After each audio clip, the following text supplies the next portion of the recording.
1954 Schwinn Traveler is now finished and on display at the bike shop. You may recall that this bike was donated to the channel by the bike shop owner. He received that as a trade-in, and it was in pretty rough shape, but complete for the most part. And I was able to restore it, and then he put it on display, which is pretty cool. Check out the sign I was allowed to put up there. So now that that project's done, it's time for a new project, which is right here. Those of you that are familiar with the Schwinn Honeyhole episode may recall that this was a frame for a Schwinn Collegiate that was at the bike shop and never got built. For one reason or another, some bike shop owners have told me that sometimes a bike will come in and they need the parts for other projects in a hurry, and possibly that's what happened to this guy. It just sat around in the back room forever. It does have a few dings and scratches on it from being in storage, more or less. But you may be asking yourself, what are we going to do with it? Well, you may also recall from the Schwinn Honeyhole episode that I had pulled out a lot of parts from that effort that I did there last year. So I went around and went through all my parts, and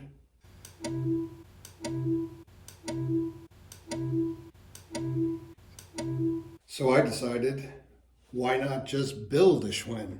And that's what's happening on season 12 of Featherstone Bicycles.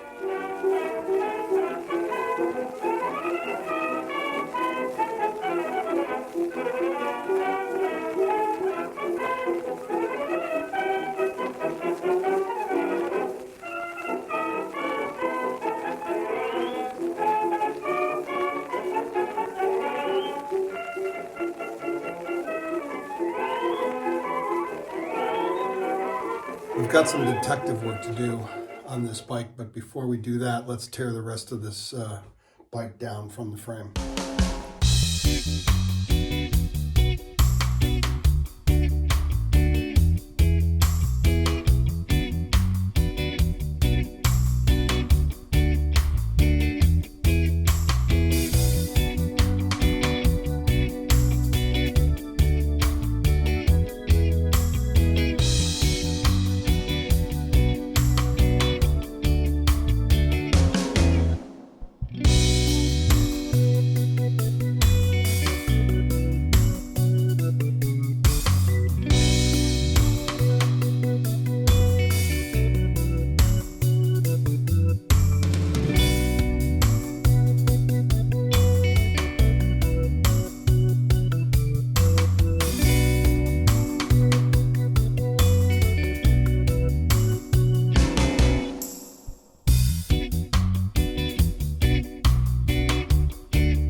Before we get into the detective work, I did want to show you something from last season. You recall I was trying to find my kickstand stash from the Schwinn Honeyhole. I finally did find it. It was in a box underneath a box. Anyway, I don't have the bike anymore, so I can't show you, but I'll put up a picture of the ring that goes on the kickstand where the pin fits into to hold the entire kickstand in place in the housing on the frame. And I was saying that in the 1950s era, or at least in 1954, in that bike we were working on, this whole piece was flat all the way across except for a little divot that was exactly the same size as the pin. And that pin is exactly the same size as the hole. So it was a little tricky once you put that ring on there, you had to rotate this and get it exactly lined up, because the kickstand only fits in a one way, so that when it's up, it's against the dropout, the bottom of the dropout bar. I forget what exactly that's called.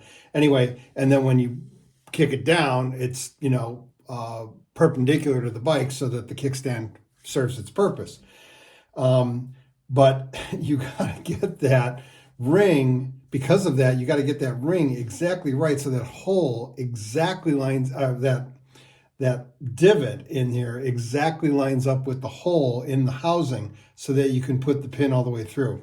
I was explaining that at some point, obviously later on in the 50s, or certainly in the 60s and 70s, they switched to this style where there's a groove around the whole place, so around the whole unit, so you don't have to get that lined up. It can be wherever you choose to put it, and then that pin will fit right in there. So now on to the detective work.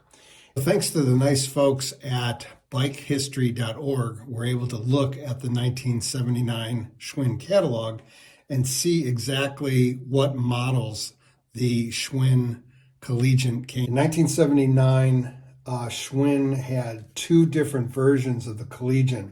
One was a sport and one was a tourist. We know we don't have a sport because the sport only came in 5-speed and 10-speed, and both of those utilized the short-lived Shimano FF system, or front freewheel system. And because on our bike we don't have that front freewheel, we know it's not a sport. So we know it's a tourist. Now the tourist came obviously in two versions, a boys or a girls. So we know we don't have a boys because we have a step-through model. So now that we've ruled out the sport and we've decided it's a tourist and obviously it's a girls, we can see from that 1979 catalog, Schwinn Collegiate Tourist models with 26-inch wheels. So that's our first detective work. We know we need 26-inch wheels. Ideal for girls from 8 to 80, blah, blah, blah, who prefer handlebars with a comfortable mattress saddle. And fortunately, that saddle was on the bike, so we don't have to go hunting for that part. So then basically when we get down to specifically the girls, choice of frame sizes from 17 for petite figures to 20 or 22-inch for taller riders. I measured the frame. We do have a 17-inch. The 5-speed model, which we don't have, okay, also available in 3 speeds with handbrakes or with coaster brake. Parentheses, 3-speed coaster on 17-inch frame models. So now we know we have a 3-speed coaster brake. The bike also came, there's another clue here besides this catalog. The bike also came in a 3-speed coaster or a 3-speed caliper or a straight coaster. So I was wondering whether we have a 3-speed coaster or just a straight coaster. Another resource told me that the coaster brake from lock nut to lock nut is 110 millimeters. And in measuring the inside to inside of our dropouts,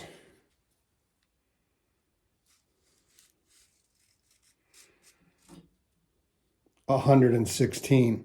So the coaster brake lock nut to lock nut was 110. Anything bigger meant it was a Sturmey Archer 3-speed. And then of course another reason we know that we have a 3-speed coaster brake as opposed to just a straight 3-speed with caliper handbrakes is because of the brake arm hold down on the that came on the frame. So now we know we don't have a 5-speed front freewheel. We know we don't have coaster, and we know we have a 3-speed coaster. So that means that is a K87-8 model. So now we go down to the specifications, and here's everything that we need for our bike to correctly bring it back to that 1979 era. We've got the frame, we've got the fork, handlebars, Schwinn steel, chrome plated, special touring style. Showed you that in the beginning. The stem, Schwinn forged steel, chrome plated touring style. And wouldn't you know it, every one of the stems that I pulled out of the Schwinn Honeyhole is a road bike style. That is, the stem goes up and then it starts to go down. I did pull out one from the Schwinn Honeyhole that is a touring style, where you can see the stem comes up and then the next part of it goes up on an angle of 45 degrees instead of down on an angle. But it is not a Schwinn, it's a Wald aftermarket. I do have a Schwinn touring style stem from a 1960 bike project, which I never got to. But at some point after the Stingray model came out, Schwinn changed the diameter of the head tube to be bigger and the stem to be smaller. I think that was because kids were trying to pop wheelies on their bikes and it was putting too much pressure on the head tube. At any rate, this 1960 one is a bigger stem, so it won't fit in the hole.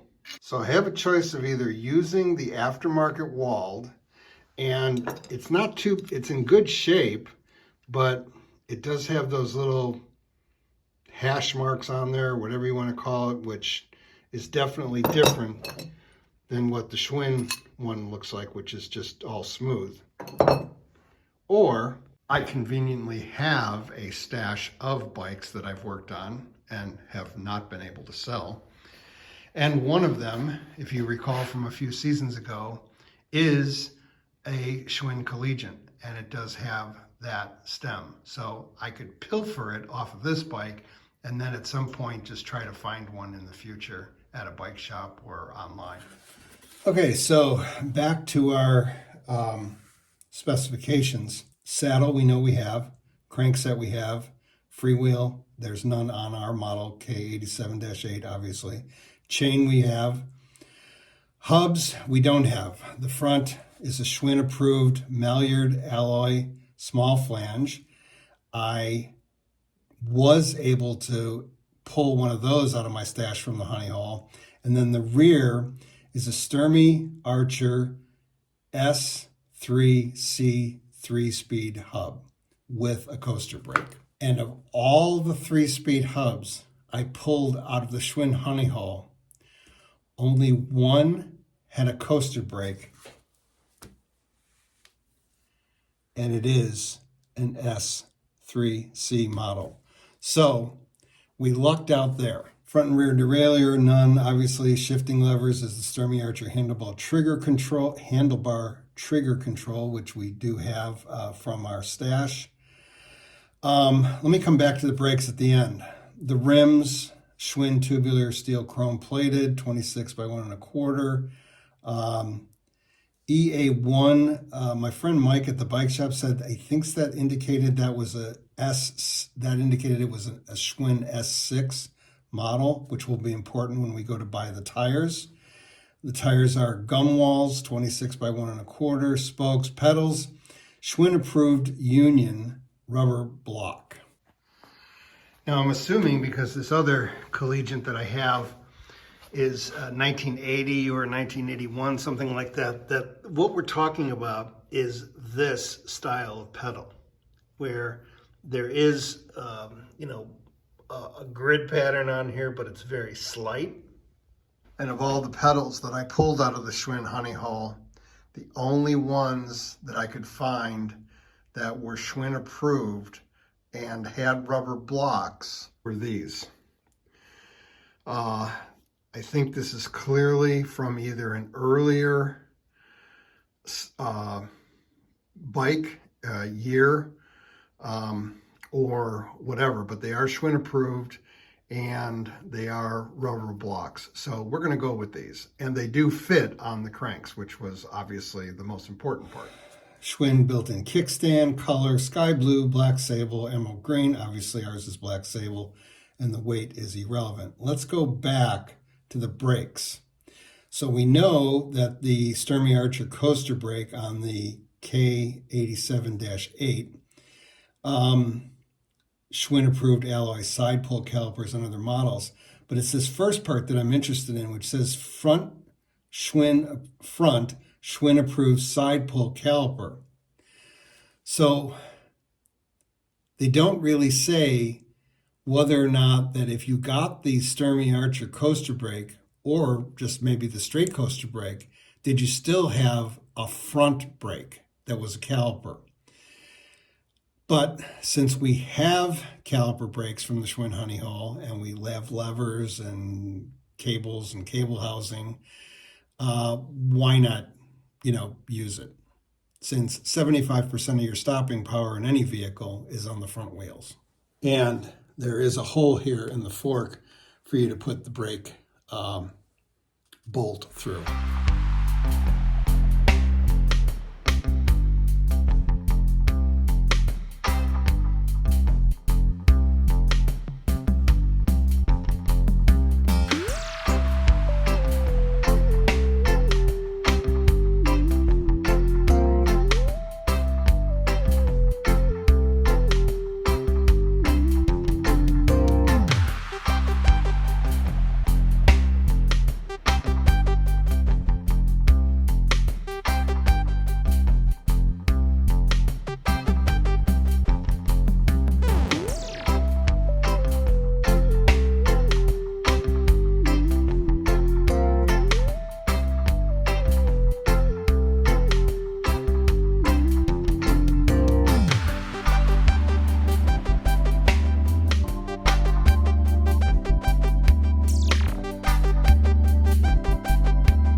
Well, in over 20 years of doing this, this is the first time I have not been able to get these bottom bracket cups out.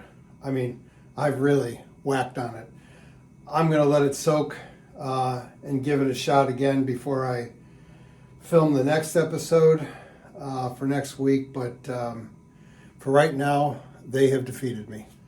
Okay, there it is, including the bearing cups, which we'll try to attack. It's not a huge deal. You can clean around it. I just, if it comes off, I like to take it off. And here's my various wheels down here. This is a 26¼ inch Schwinn rim.